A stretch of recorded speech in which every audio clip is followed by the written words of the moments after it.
Well, hello and welcome to another episode of Tim and Tom's Film Night. I am Timothy, and sitting right next to me, as usual, is my old pal Thomas. Hello there, Thomas, dear boy. How are you this fine Saturday evening? Oh, Timmy, my old chum. Nothing better than watching a good flick with you. I'm feeling rather peppy tonight. What did we get ourselves into this time? Well, Thomas, we thought it would be fitting to continue our exploration of the Spy Kids series. Now, before you start your whining, hear me out. This one is supposed to be an improvement over the first film, so I am quite optimistic about it. So, Thomas, dear, what are your initial thoughts on Spy Kids 2? The Island of Lost Dreams? Timmy, I'll give you that it's better than the first one, but that ain't saying much. I found it passable at best. It had some decent action scenes, but overall, it just didn't do much for me. Well now, Thomas, we'll have to agree to disagree on that one, my dear chap. I thought the film was a delightful adventure that captured the essence of what made the first film so charming. The storyline was engaging and the performances were top-notch, especially by the young leads, Alexa Vega and Daryl Sabara. Oh, come on, Timmy. Adventure is just not my cup of tea, you know that. I do admit the action scenes were well done, but it's just not enough to keep me interested throughout the entire movie. But Tom, dear, adventure is a genre that has stood the test of time. It has captivated generations with its daring escapades and thrilling escapades. Don't deprive yourself of the joy it brings to so many. Besides, even if you do insist on focusing solely on action, there are far better films in the genre that don't rely so heavily on childish antics and cheesy gimmicks. Well, Timmy, we'll just have to agree to disagree on this one. But before we dive too deep into our disagreements, I do remember something about the plot. Can you remind me what the young'uns had to deal with this time around? Indeed, Tom. In Spy Kids 2, The Island of Lost Dreams, the spy-turned-teenagers, Carmen and Junie, are called back into action when their retired secret agent parents, played by Antonio Banderas and Carla Gugino, mysteriously disappear while on a mission to stop an evil mastermind named Dr. played by the legendary Ricardo Montalban, from taking over the world's dreams. The siblings must embark on a thrilling journey to the titular island to rescue their parents and save the day. Now, Thomas, dear, do you remember anything else about this film? Any particular scenes or moments that stood out to you? Well, Timmy, there was one scene that stuck out in my mind. You know, the one where they're flying through a giant nose? I mean, it was cool and all, but it just felt so forced, you know. Like they needed something to spice up the otherwise boring plot. Thomas, dear, you do tend to miss the finer points of cinematic mastery sometimes, don't you? The nosedive sequence, as it's called, is actually a nod to the famous 1920s silent film classic Nosferatu, which itself was inspired by Bram Stoker's novel Dracula. It's a clever homage to the horror genre and serves to heighten the suspense in Spy Kids 2. Besides, you can't deny that it's visually stunning. Well, I guess when you put it like that, it does kind of sound cooler. But overall, Timmy, I still stand by my original opinion. It's just not my cup of tea. But hey, we'll always have the first one to reminisce about, right? Tom dear, you wound me. Surely you can appreciate the improvement in the sequel over its predecessor. The special effects are more polished. And the action sequences are even more thrilling. Plus, there's the added depth of the characters' relationships and their personal growth throughout the film. I think Spy Kids 2. The Island of Lost Dreams is a vast improvement in every aspect. Timmy, we'll just have to agree to disagree on that one. But you do love your history lessons, don't you?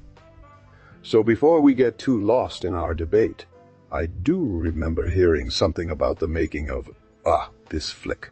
Any interesting behind-the-scenes tidbits you'd like, me to share with the viewers? Oh, Thomas, dear boy, You know I'm a sucker for a good behind-the-scenes story. Do continue, my old pal. Oh, well, Timmy, according to some sources, the director himself, Robert Rodriguez, was so committed to keeping the film's plot secret that he allegedly shot several versions of Key, scenes with different ending twists, and only decided on the final one during post-production. Can you imagine? That is quite a feat indeed, Tom. But I recall hearing something else about the production process. It was reportedly quite challenging for the cast and crew members who had to wear heavy mechanized suits for extended periods of filming. Ah, yes. The famous Spy Kids suit, as they call it. Those things weighed a ton. And some actors even fainted on set due to the heat and lack of proper ventilation. But hey, that's what makes them true professionals, right? Indeed, Thomas dear, indeed. Despite the challenges, they persevered and brought this delightful adventure to life. And now I do believe we have quite thoroughly discussed Spy Kids 2, The Island of Lost Dreams. So shall we move on to our next topic? Well, Timmy, since we're on the subject of dreams, there was one scene in the movie where Carmen and Junie had to enter a dream world to save their parents. I always wondered if you could enter anyone's dream, living or dead, real or fictional, who would it be, and what would you ask them? Thomas, dear boy, you know me too well. As a fan of historical fiction, I must admit that my first thought would be to visit the court of Queen Elizabeth. Imagine conversing with the celebrated Virgin Queen herself about her reign and the tumultuous times she presided over. Well, Timmy, since we're both British-born, I reckon we could dream a little closer to home, eh? What about heading over to the set of Sherlock, while it was filming, and sitting down with Sir Ian McKellen and Mr. Cumberbatch themselves? I've always been curious how they brought those iconic characters to life. Oh, Tom, dear, how delightful that sounds. Though I must admit, my mind often drifts back to the golden age of cinema, specifically the legendary era of the screwball comedy. So perhaps a visit to the set of one of the classic films starring the great comedic duos of our time. Oh, like who? Oh, dear Thomas, how could I forget? What about the classic screwball comedies starring the likes of the divine couple themselves? Claudette Colbert and the inimitable Miss Cary Grant. Can you imagine, Tom dear, witnessing firsthand the famed Colbert-Grant chemistry that lit up the silver screen during the Depression era? Well, Timmy, I'm not much of a fan myself, but I can see how someone like you might enjoy it. But let's not get too lost in our fantasies. We still gotta talk about this here Spy Kids flick, right? So, what did you think about the direction, mate? Thomas, dear boy, your question is quite timely, as I was just contemplating precisely that very matter. Now, while I do appreciate Rodriguez's efforts to elevate the franchise with his signature style, I must admit I found the editing choices a bit choppy and the pacing somewhat uneven. Oh, well, Timmy, I ain't gonna lie. I felt the same way about it, too. It was like they wanted to pack everything possible into one movie. And in the end, it just didn't quite gel together as well as it could have. But hey, they did manage to squeeze in some pretty cool action sequences and visual effects, right? Indeed, Tom dear. The action sequences were indeed quite impressive, especially considering the film's modest budget. However, I cannot help but wonder if a more measured approach would have served the narrative better. But, as you so aptly pointed out, we mustn't dwell on the past too much. That's the spirit, Timmy. So what about the cast? Any standouts for you? Well, Tom, dear boy, I thought the young actors and actresses handling their respective roles admirably. In particular, Alexa Vega and Daryl Sabara as Carmen and Junie did a commendable job of portraying their characters' growth and maturity throughout the film's runtime. Well, Timmy, I gotta admit, they did all right considering they were just kids themselves when they made this flick. But let's not forget about the veterans of the screen, eh? How'd you rate them? Yes, Thomas Dearboy, the legendary Antonio Banderas, and the radiant Carla Gugino did indeed deliver solid performances as ex-spies on a mission to save their children. Their chemistry was tangible even through the screen. However, I must confess that my heart still belongs to the late, great Ricardo Montalban's portrayal of Dr. Well, Timmy, we can agree on one thing at least. Montalban was one hell of an actor. But speaking of agreement, I think we've talked enough about Spy Kids 2 for now. So, what's our next adventure gonna be? Thomas Dearboy, you know me well. As a self-proclaimed connoisseur of cinema, I thought it would be fitting to delve into the world of animation and explore one of my personal favorite Studio Ghibli masterpiece, Spirited Away. Oh, come on, Timmy. We just talked about kids in danger. We don't gotta go and watch another movie about it, right? Let's talk about something more lighthearted, like Shrek. Well, Thomas Dearboy, you do make a valid point. Perhaps we could watch a film that combines both the thrill of adventure and the whimsical charm of animation. A film that has captivated audiences of all ages with its heartwarming tale of courage and friendship. I speak, of course, about Hayao Miyazaki's magnum opus, Spirited Away. Ah, Timmy, you know how much I love me some Miyazaki. So what's the deal with this Spirited Away flick?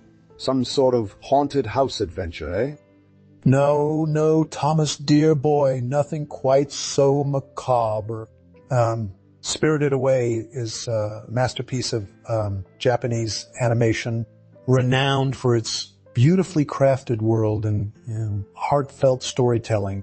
It follows the adventures of a young girl named Chihiro who, after moving to a new town, stumbles into an enchanting and terrifying world of spirits, both benevolent and malevolent. So it's like the secret world of Narnia, but with Japanese ghosts? Sounds pretty cool, Timmy. But what about the actors? Who voices these colorful characters we're supposed to care about? Indeed, Tom Dearboy. The film boasts an impressive cast of voice talent, including veteran Japanese voice actresses like Rinko Kikuchi as Chihiro's best friend Haku. Ah, Rinko Kikuchi. Now there's an actress I've heard of. She was great in Babel, wasn't she?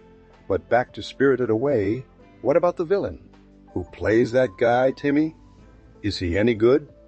Yes, Thomas Dearboy. The antagonist, Yubaba, is voiced by none other than the legendary Japanese stage and film actress Kaoru Nakayama. Her performance as the intimidating yet comical matron of the spirit world is both chilling and endearing in equal measure. And speaking of villains, the character design in this film is simply breathtaking, a testament to Miyazaki's talent for bringing fantastical creatures to life on screen. Ah, Timmy, you know I love me some good old-fashioned monsters. So tell me, what makes this Spirited Away flick so special? What sets it apart from other animated movies out there?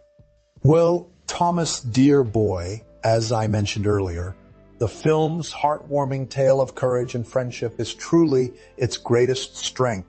Chihiro's journey from a scared little girl to a brave and resourceful heroine is both inspiring and relatable.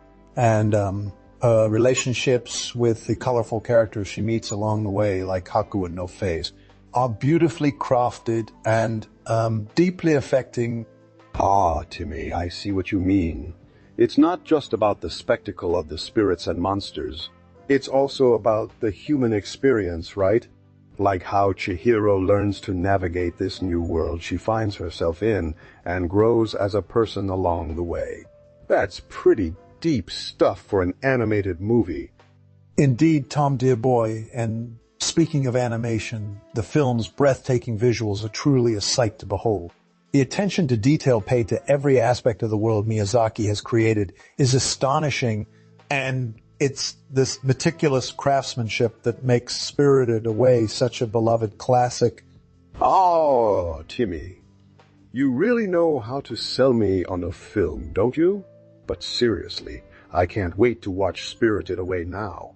It sounds like, just my kind of thing. And who knows, maybe we'll even get some insights into another Miyazaki film after this one. That's the spirit, Tom, dear boy. But for now, let's talk about Spirited Away and enjoy it. We're both looking forward to watching this classic together. Well, Timmy, we've talked the ears off our viewers about Spy Kids 2, The Island of Lost Dreams. Why, you seem to be more of a skeptic. I, for one, thought it was quite the adventure. Sure, it had its flaws, but what film doesn't? But hey, at least we can agree that the special effects and action sequences were pretty darn impressive considering the time it was made in. So, Timmy, dear boy, do you have any final words of wisdom to share with our viewers before we sign off? Yes, Thomas, dear boy, I do. If you're a fan of adventure and action-packed movies, Spy Kids 2, The Island of Lost Dreams is worth giving a shot. It might not be everyone's cup of tea, but it certainly has its moments of brilliance that outweigh the few missteps along the way. And remember, as we always say, don't forget to comment, subscribe, and like the video. Until next time, farewell